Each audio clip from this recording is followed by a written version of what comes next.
70 million years ago, during the late Cretaceous period, there lived a giant marine lizard known as the Mosasaurus. Mosasaurus roamed the oceans around Western Europe and North America. Because this was the Cretaceous period, the last era of the dinosaurs, it was one of the last mosasaurids to exist.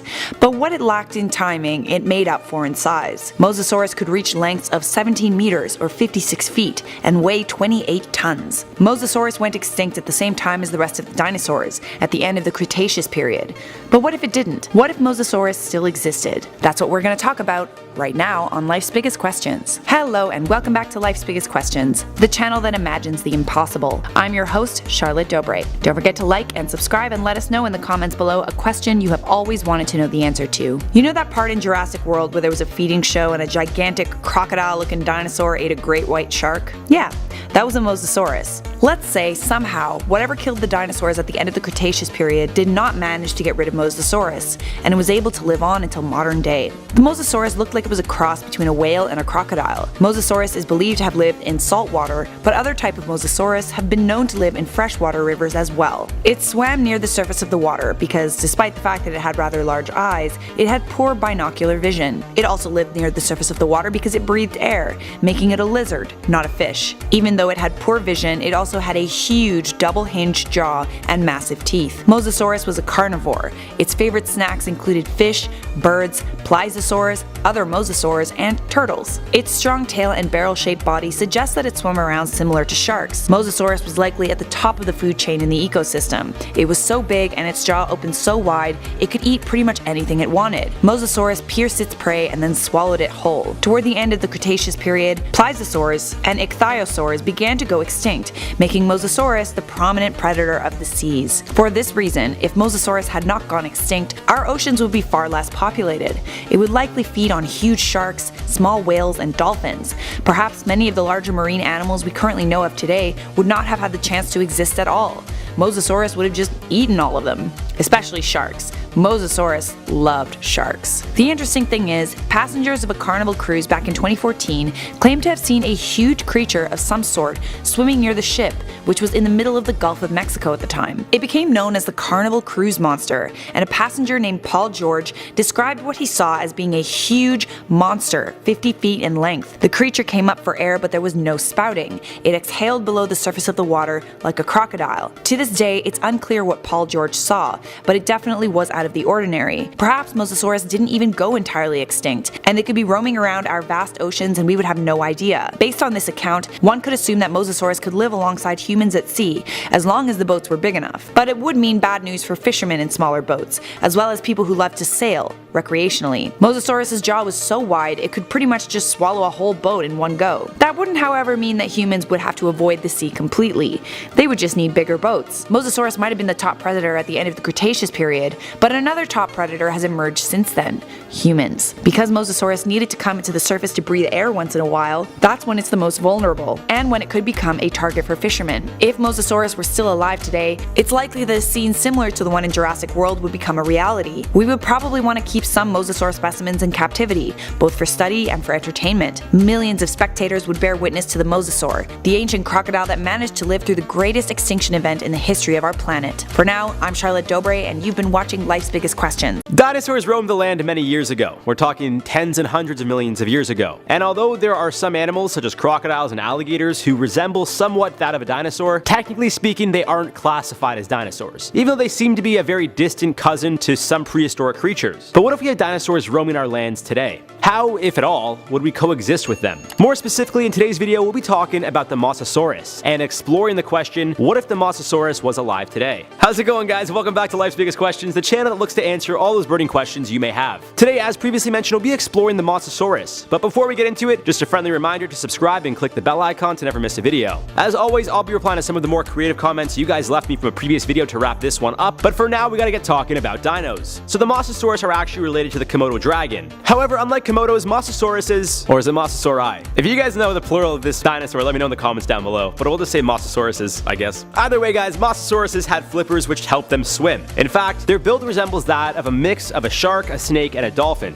as well as a lizard, I guess. Reaching lengths surpassing 50 feet with double-hinged jaws like snakes, these things would swallow their prey whole most of the time. Now, there are different kinds of Mososauruses, with the largest one reaching lengths of approximately 57 feet. On average, they would only grow to about 20 to 30 feet in length, which is still quite large. Their diet consisted of fish, smaller Mososauruses, sharks, as well as other aquatic creatures. The interesting thing about these guys is that they actually weren't fish. They were aquatic reptiles and used their flippers to swim, but needed to come up from the water for air. Their skin was scaly like that of a snake, but they had shark-like tails and were double-colored, with their stomachs usually white and their backs usually black. Their mouth has rows of teeth, but the scariest feature would be the teeth protruding from the roof of the animal's mouth. And in regards to their body, well, they were quite long and thick, weighing on average about 30,000 pounds. So now that we know how terrifying these creatures were, if they were alive today, where would they live? Well, given the fact that these fossils have been found around the coast of North America as well as the western coast of Europe, well, I think we have our answer. These things would mostly reside along the US coast and Canadian coast, but could also be found along the coasts of Spain, the UK, France, Portugal, and Ireland. Now, of course, we can't forget back when these things did exist, the world didn't look the way it currently does. There's a lot more dry land and the oceans weren't shaped the way they currently are. This is why some fossils of this creature have been found in the likes of Nebraska and South Dakota in the United States, and Centre-Val de Loire in France. What may seem like the middle of the country was once actually a coastline where these things apparently lived. So with these things living along the east coast of North America, possibly South America, as well as the west coast of Europe and maybe even Africa, what does that mean? First things first, Miami Beach is no longer a solid vacation spot during Canadian winters. These things would make a meal out of any human that came remotely close to it, no problem. It wouldn't even have to bite us, simply just swallow us whole the way a blue whale could. Of course, marine life in the shallow parts of the Atlantic Ocean would see a significant decline, considering how we now have another species similar to that of great white sharks roaming around. We may even see a significant decrease in some sharks due to the fact that Mososauruses included them in their diet. As with every animal both on land and in the water, we'd simply find a way to coexist among these things. They wouldn't be hungry only for humans, although again, it wouldn't be very wise to go for a swim in the Atlantic. Now with that being said, I could promise you the water was much different back then compared to now. In fact, researchers believe our oceans were twice as salty as they are now, so who knows if this thing would be able to live in our current waters. This is another factor we need to take into consideration. Back when the dinos roamed the land, there was a lot more oxygen on Earth, and overall, it was a much younger planet. Tens and hundreds of millions of years later, these things probably wouldn't be able to sustain themselves the way they did way back then. Now, I'm not saying that they wouldn't survive, but who knows how long they would last. Of course, if they did find that the ocean water was too salty, it's possible that these things moved to smaller bodies of water, lakes, or rivers. Regardless, wherever these things decide was an appropriate habitat that they'd settle in, one thing is for sure, the marine life in that area would drop significantly. As is the case when any new species is introduced to the well-oiled working machine that is the ecosystem, regardless if it's on land or the water. The population of one or multiple species see a decline, which inevitably leads to an increase in other populations who are no longer being eaten as frequently. So to wrap this one up, if the Mosasaurus was alive today, it would most likely live along the east coast of North America or the west coast of Europe. However, depending on how they find the waters, they may all migrate to another body of water more suitable for them. Wherever it is they decide to settle, the area's ecosystem would be all out of whack, but as is always the case with Mother Nature, it'd find a way to balance itself out. In regards to how these things would affect us as a society, well, we wouldn't be able to enjoy beaches as frequently, or we'd have to do so while being hyper aware of our surroundings. Similar to that of sharks, I don't think the Mosasaurus would necessarily stop us from using the water altogether, but if we were to see one near shore, we'd certainly want to clear the waters. Another important note to mention, who knows what medicinal properties these things could also be holding. Maybe their glands heal cancer, maybe their skin is an anti-inflammatory. Of course, this is wishful thinking, but hey, we wouldn't know until we captured and studied them, which would also happen because we're human and we need to know everything about everything. Now, as always, I'd love to hear your thoughts on this one. If the Mosasaurus was alive today, do you think we'd ever be able to go in the ocean again? Would they change the way we travel? Let me know your thoughts in the comments down below. For now, we gotta do some comment replies from the video. What if we nuke the sun? American guy said, do a video of what if nukes never exist? Well, that just sucked, because then we couldn't nuke everything and everyone all the time. I don't know, North Korea wouldn't have a lot of fun either. Scarlet Linus, he said, humans nukes the sun, unscathed, sun. The hell did I do to you? I don't know, it burns me on a regular basis during the summer, so there's that. Jeg Dude said, just attack at night. I mean, you got a fair point. If we go at nighttime, the sun won't be expecting it because it'll be sleeping, so, you know, there's that. Anyways, guys, gonna wrap this one up. I've been your host, Jared Bronstein. You guys have been watching Life's Biggest Questions. Make sure to subscribe and click the bell icon to never miss a video, and we'll see you in the next one. Dinosaurs went extinct hundreds of millions of years ago, some as recent as tens of millions. An animal that lived even more recently was the Megalodon. We're talking anywhere from about 23 to as recently as 6 million years ago. And although Megalodons and dinosaurs didn't coexist, I simply don't see a a reason why they couldn't have, in the sense that their sizes were in the same realm. Dinos were known to be incredibly large for the most part, as were megalodons, and they both lived on a planet that wasn't inhabited by humans yet. So we figured, why not see how a battle between a dinosaur and a megalodon would play out. How's it going, guys? Welcome back to LBQ. I'm your host for this one, Jared Bronstein, and today we'll be answering the question, what if the Mossosaurus fought the Megalodon? Before we get into it, make sure you hit that subscribe button as well as the bell icon to be updated when we post more videos. As always, I'll be replying to some comments from a previous video to wrap this one up, but before we jump into it, let me know in the comments below who you think would win this bout and why. So for those of you who haven't seen our video on the Mossosaurus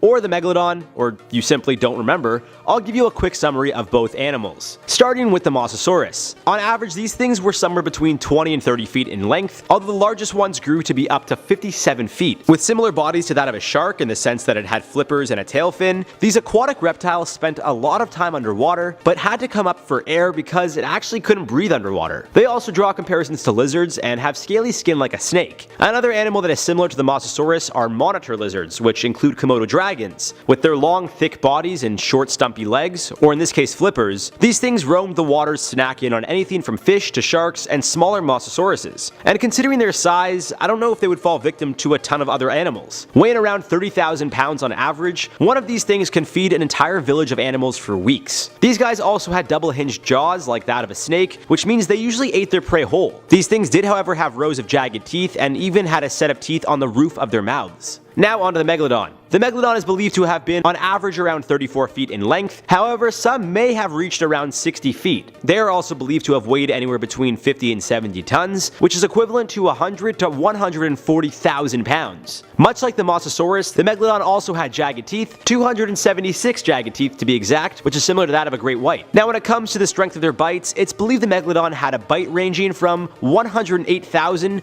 to about 182,000 newtons. If you're like me and don't know what that bite force means, in comparison, humans have a bite force somewhere around 1,317 newtons. So think about the strength of an average human's bite and multiply that by over 100. Getting bitten by one of these things wouldn't end well for anyone or anything, simple as that. Based on fossil evidence, these things were known to eat whales, dolphins, sea lions, sea turtles, and large fish. Again, when comparing size, I can understand why. So let's say one day a Mossosaurus is just chilling and it sees a shark approaching. But this isn't any old shark, no. It's a Megalodon. Of course, first instinct wouldn't be to attack the fish that's up to 3 times its size and weight, but sometimes you gotta do what you gotta do. I don't think it takes a rocket scientist to break down or really figure out who would win this battle. For starters, the Mossosaurus was an aquatic reptile, but still needed to come up for air to breathe. Although it was a strong swimmer, it wouldn't be able to swim nearly as fast as the Megalodon. With that being said, the Megalodon's size could potentially make it a bit slower, but as we know in the water, weight doesn't matter as much as it would on land. Either way, if these two things go head to head, there aren't many scenarios in which the Mossosaurus is the one that comes out victorious. In fact, the only possible way the Mossosaurus does somehow win is it gets the first bite of the Megalodon and is able to pull it ashore. There, the massive shark would eventually suffocate, and the Mossosaurus would walk away without many scratches, if any. But pulling a Megalodon onto land would be quite difficult, and finding a way to sneak up on this thing would also be tough. On the flip side, the Megalodon would easily make a meal of the Mossosaurus. Aside from the obvious aspect that the Megalodon simply pulls the Mossosaurus down under and drowns it, even a single bite from this thing would most likely end with the Mossosaurus bleeding out. Even if it was able to put up somewhat of a fight against the Megalodon and then try to swim off, I think the Megalodon would catch up and continue attacking. These things were some of the biggest sharks known to man, and we know how vicious sharks can be. Considering how the Mossosaurus was known to mostly reside in shallow waters, the idea of a Megalodon snatching it and pulling it under similar to that of an alligator doesn't seem that far-fetched. Now, the reality of these two actually fighting is a whole other story. Of course, they didn't coexist, but given the size of the two and their eating habits, it seems the Megalodons wouldn't go to such shallow waters. However, at the end of the day, a meal is a meal. So to wrap this one up, the Megalodon wins the battle 9 out of 10 times, maybe even 9.9 out of 10 times. There is the possibility the Mossosaurus gets the best of good old Meg and pulls it ashore, letting it suffocate, but again, pulling one of these things with your mouth onto land would not be an easy task. The size advantage the Megalodon has would certainly be beneficial as well, leading me to believe if it didn't eat a Mossosaurus in one bite, it would cause enough damage from said bite that the aquatic reptile would simply bleed out or be too injured to get very far. Victory goes to the Megalodon. Now, as always, I want to hear from you guys about this one. Do you see any scenarios where the Megalodon becomes a meal? Let me know in the comments down below. For now, we gotta reply to some of your previous comments from the video, what if the Titans were real? Zaytrix said, hey Life's Biggest Questions, I hope you read this because I have a good topic for you. What if Opposite Day was real? It'd be an interesting video. I'm not sure if we've covered it on the channel before. I'm sure we have, because the channel's been around a very, very long time. But I think, simply put, everything you know, just think the opposite. Like, for the most part, you know, that I guess everything illegal would be legal and everything legal would be illegal, technically. The SCP Foundation said, what if haters dab back? You're literally a foundation full of, like, thousands of creatures that could end the world, and that's your biggest concern? SMD STH91 said, what would have happened if the ARPANET/internet, memes, social medias, and smartphones had never existed altogether? I don't think we'd be as far as a society, because I feel like just the idea of having the ability to communicate halfway across the world and even find some of the best scientists, researchers, you know, people that are good with analytics, like all these things that involve data, like we're able to get the best teams around the world because of social media and the internet, and we're able to find more information because of the internet. So I don't think we'd be as advanced by any means as a society without any of those things, especially memes. Anyways, guys, on that note, we're gonna wrap this one up. I've been your host, Jared Bronstein. If you guys have any good memes that you really like, send them to me on Instagram, Bronst7. I love a good meme. And on that one, we're gonna wrap this up. Make sure you guys subscribe, and of course, hit that bell icon to never miss a video. Share this with someone that you think might be interested in the battle of the century, and let me know in the comments down below who you think would win and why. We'll see you guys in the next one.